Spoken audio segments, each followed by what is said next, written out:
What's on, ladies and gentlemen? My name's Ross, I like games, and today I want to talk about some Transformers TCG battle cards. We have unfortunately talked, I believe at least, about all of the character cards from Wave 4, but there's a whole bunch of battle cards we haven't talked about, and I'd like to chat about some of them.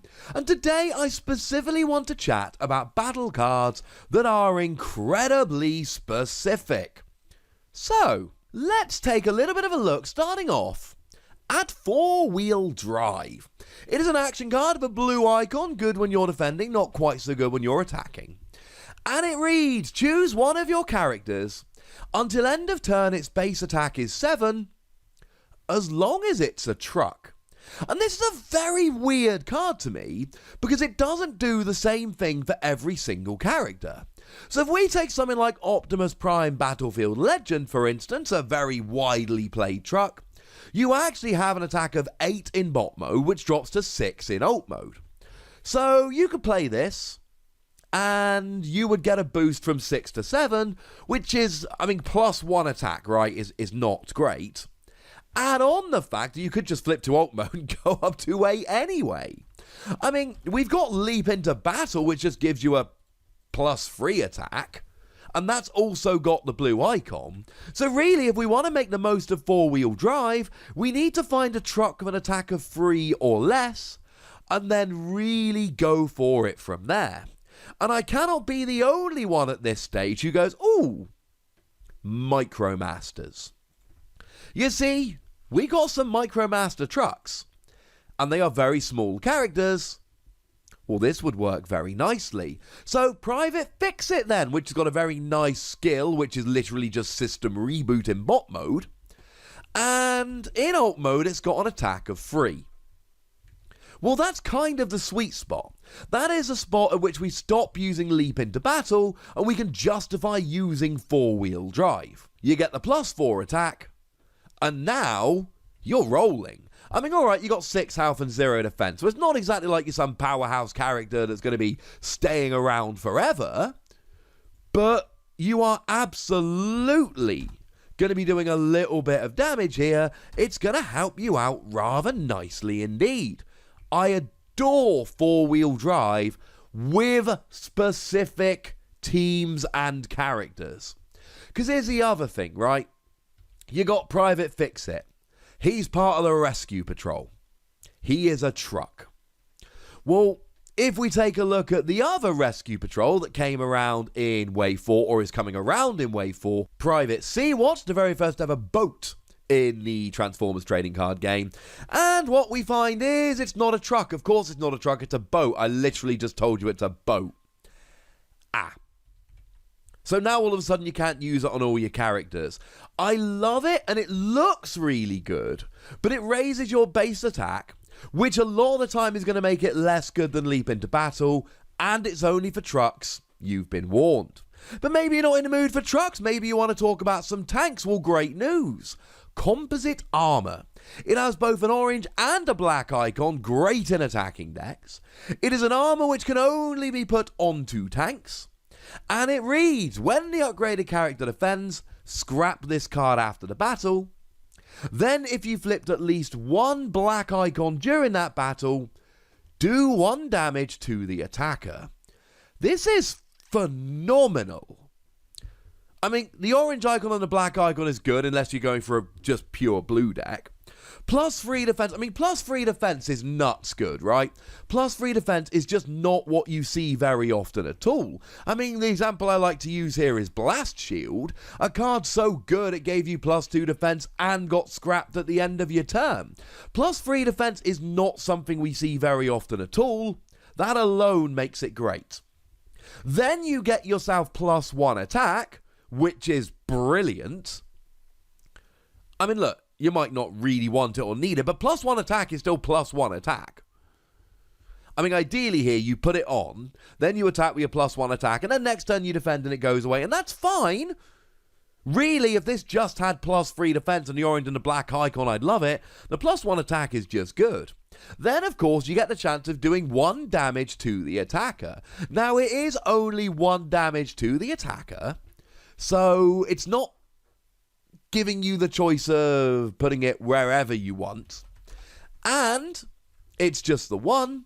But let's take something like Electrified Spikes, for instance, which does a very similar thing. Well, it's only for Dinobots, and you've got to flip at least 2 orange icons, although your traditional Dinobot deck will be playing a lot of orange icons, and this will be all but guaranteed.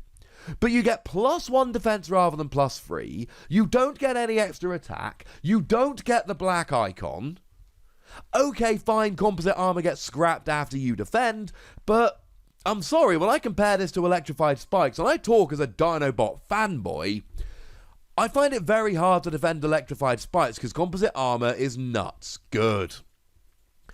Oh, also, right, it's for tanks. Anyone remember what Hunker Down does? You flip all of your cards that can be tanks into tank mode, and then you get to attach an armor from your discard pile to each of your tanks that does not currently have an armor on it. Oh, look. So you play composite armor, you keep scrapping it, and then you play Hunker Down. Or you flip it while attacking or defending, there's no green icon so you can't put it in your hand, but you're fine because you can just grab it back using this. Yay! But what about range characters and melee characters and specialist characters? Well, how about Sturdy Javelin? An upgrade weapon with a white icon, and you need some white icon cards in your deck. While this is on a melee character, it has +2 attack. That's fine. But it's not exactly like over-the-top, amazingly, inspiringly great.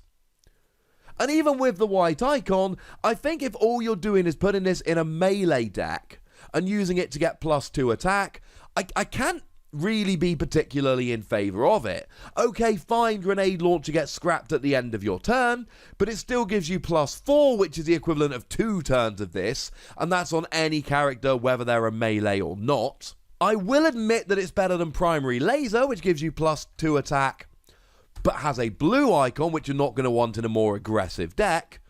But there's just other things that we can use here. Erratic Lightning gives you +3 attack, and okay, it does give you -1 defense, but it still gives you +3 attack, and it can go on to any of your characters. And that's the real crucial thing for me here. Or Energon Axe, which can go on any damage characters and gives you +3 attack plus Pierce 2, so no. I'm not loving it just for that. And if you really want something to help melee characters, why don't you just play Power Sword and get yourself bold free? But here's the thing, it's not just for melee characters. When it's on a range character and it attacks, you scrap this card and you do 2 damage to an enemy, which is the equivalent of a Plasma Burst. Well, now we're talking, ladies and gentlemen.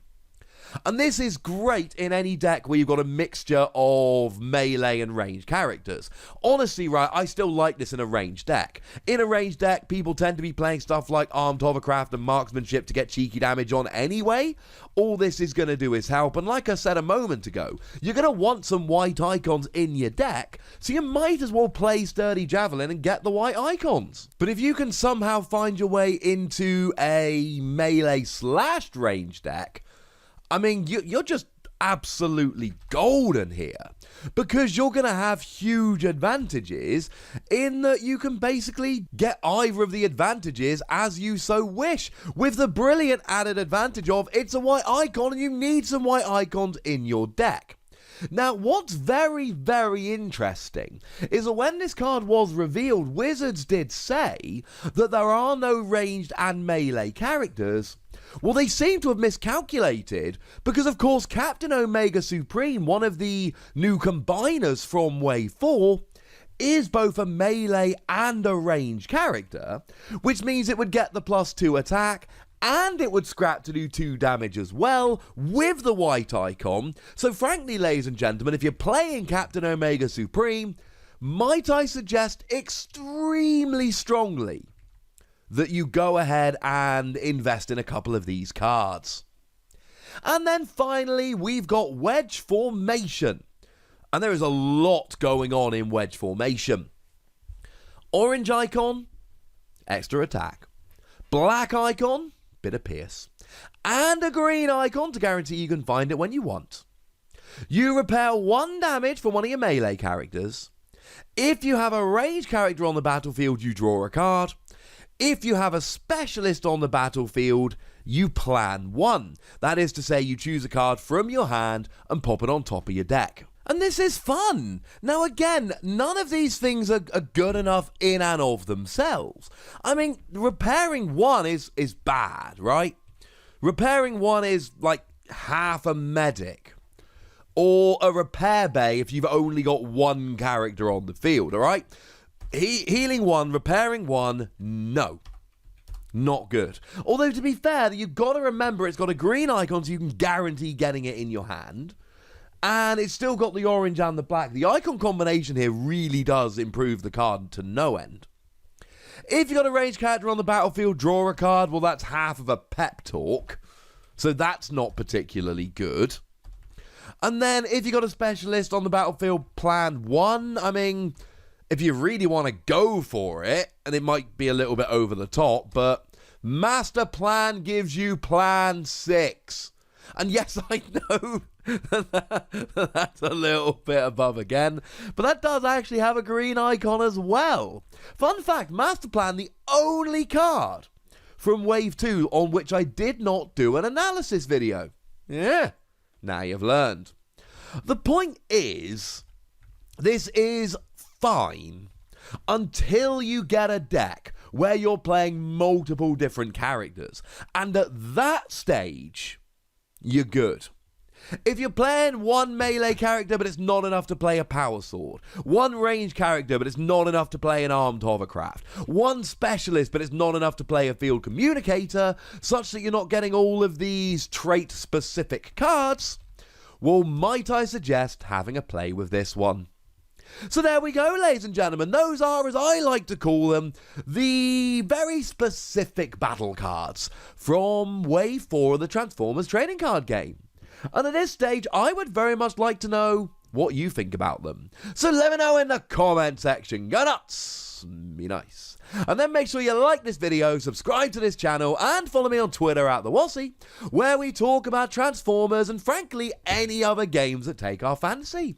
And please do consider checking out patreon.com/PTCGradio, where you can support the channel, get some bonus podcasts, etc.